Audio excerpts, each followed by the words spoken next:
Doctor Pritika आज discuss करूंगी कि इनफर्टिलिटी में मोटापे का क्या रोल है और आप मोटापे की वजह से आपको क्या क्या प्रॉब्लम आती हैं, जिस वजह से क्या होता है कि आप प्रेग्नेंट नहीं होते हैं। देखिए क्या है कि फीमेल में हार्मोन्स होते हैं, एस्ट्रोजन नाम का हार्मोन होता है जो फीमेल हार्मोन होता है। जब आपके अंदर बहुत ज़्यादा फैट होता है तो फैट जो है वो एस्ट्रोजन को एंड्रोजन में कन्वर्ट कर देता है। जब वो कन्वर्ट कर देता है तो इसे कहते हैं एरोमेटाइजेशन। तो क्या होगा, तो जो फीमेल हार्मोन है वो है आपकी बॉडी में, उसे काम करना चाहिए फीमेल हार्मोन की तरह, लेकिन वो क्या है, वो कन्वर्ट होता जा रहा है मेल हार्मोन की तरह। तो आप देखेंगे जब आप बहुत आपका वेट गेन होने लगता है तो आपको दाढ़ी मूंछ आने लगती है और आपके मेल पैटर्न बाल्डनेस आने लगती है, आपको हेयर फॉल होने लगता है, क्योंकि ये काम जो एस्ट्रोजन को करना चाहिए आपके अंदर फीमेल का एग बनाने का काम होता है, आपके एंडोमेट्रियम को हेल्दी करता है।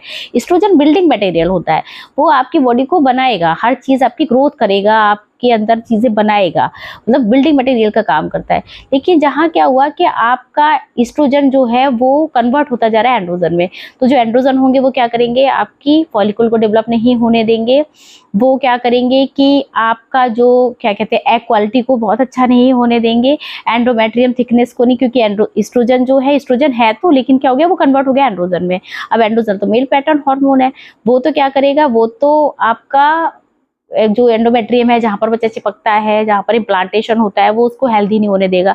तो अगर आपका फर्टिलाइजेशन भी हुआ है ना, तब भी वो इम्प्लांट नहीं होगा। अगर इम्प्लांट हो भी गया तो क्या होता है ना, ऐसे धड़कन नहीं आती बच्चे में, मिस्ड एबॉर्शन हो जाता है। ये जो कारण है ये इस वजह से होते हैं कि मोटापा जो है वो बच्चे को नरिशमेंट नहीं होने देगा। एस्ट्रोजन जो है वो बार बार आपका एंड्रोजन में कन्वर्ट होता जा रहा है। एनोवुलेशन होगा, अगर एंड्रोजन है तो आपका ओवुलेशन नहीं होगा, एग बहुत अच्छी क्वालिटी का नहीं आएगा, आपकी एंडोमेट्रियम की थिकनेस नहीं अच्छी आएगी, और अगर आपका इम्प्लांटेशन हो भी जाता है तो क्या होगा कि आपका जो बेबी है उसमें धड़कन नहीं आएगी, मिस्ड अबॉर्शन होगा। जिसमें बच्चे में धड़कन नहीं आती है उसको हम मिस्ड अबॉर्शन कहते हैं। तो पेशेंट जो बच्चा है वो डेवलप ग्रोथ नहीं कर पाएगा। तो ये सारे कारण हैं। अगर आपका चलिए मिस्ड अबॉर्शन भी नहीं होता है तो होगा, पेशेंट जो होती है प्री एक्लैम्पशिया में जाती है, जिसमें कि बीपी वगैरह हाई हो जाता है। मतलब कहीं ना कहीं मोटापा जो है आपकी फर्टिलिटी को, आपको प्रेग्नेंट होने में, आपके बच्चे की डिलीवरी में बहुत प्रॉब्लम क्रिएट करता है।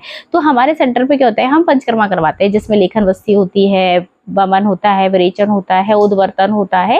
जिससे क्या होता है कि जो फैट है उसको हम कंट्रोल करते हैं और डाइटरी मॉडिफिकेशंस कराते हैं, जो क्या करते हैं कि वो आपकी जो एग का डेवलपमेंट भी अच्छा कराते हैं, एंडोमेट्रियम की ग्रोथ भी कराते हैं, और साथ में क्या होता है आपका जो मोटापा है उसको भी कम करते हैं।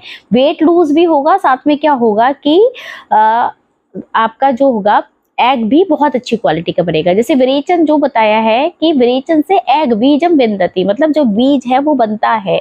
विरेचन कराएंगे तो क्या होगा, आपको जो एनोवुलेशन की कंडीशन है, जो आपको आप मोटे हैं, वो हमें देखना पड़ता है प्रकृति है क्या है, किस तरह से हम करते हैं कि भाई विरेचन इंडिकेटेड है भी कि नहीं, आप कर भी पाओगे कि नहीं, वो हम प्रकृति वगैरह डिसाइड करके करते हैं कि विरेचन कराना है, कि लेखन वस्ती करानी है, कि उद्वर्तन कराना है। वो पेशेंट को देख के ही पेशेंट टू पेशेंट वेरी करता है कि हमें पेशेंट का कराना क्या है वेट लूज करने के लिए, और वेट जो आपका एग है वो बहुत अच्छा बने और आपकी जो एंडोमेट्रियम है वो बहुत अच्छी बने।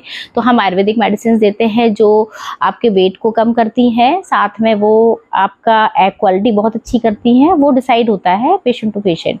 तो ये सारी चीज़ें हमारे सेंटर पे होती हैं। मैं खुद से ही करती हूँ, किसी पे डिपेंडेंट, ये तो मैंने आपको बताया है कि मैं सारी जो ट्रीटमेंट होते हैं वो भी मैं अपने आप से, जैसे रिजल्ट जो होते हैं वो हमेशा मैं कहती हूँ कि मेरे रिजल्ट बहुत ज़्यादा अच्छे आते हैं हर चीज़ के, चाहे विरेचन हो, चाहे वस्ती हो, चाहे लेखन वस्ती हो, चाहे उद्वर्तन हो, क्योंकि मेरे ऑब्जर्वेशन में होता है, मैं खुद से करवाती हूँ, इसलिए रिजल्ट जो हैं वो बहुत अच्छे आते हैं। कि जब आप किसी सेंटर को चूज़ करते हैं तो आपको ये देखना होता है कि आप कहाँ पर करवा रहे हो।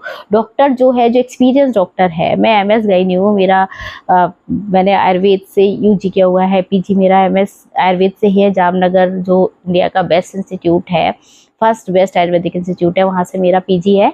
तो मैं आयुर्वेद का, मुझे सब कुछ बहुत अच्छे से आता है, कैसे कराया जाता है, किस तरह से कराया जाता है। तो अगर आपको वेट लूज करवाना है तो प्रॉपर सेंटर आपको चूज करना है। रिजल्ट आते हैं, डेफिनेटली रिजल्ट आते हैं, बस ये रहता है कि आपने कहाँ पर करवाया हुआ है और किस डॉक्टर से करवाया हुआ है। तो रिजल्ट आपको डेफिनेटली मिलेंगे। और आपका जो इनफर्टिलिटी का इशू अगर ओबेसिटी की वजह से आ रहा है तो वो जल्दी रिजॉल्व होता है। बहुत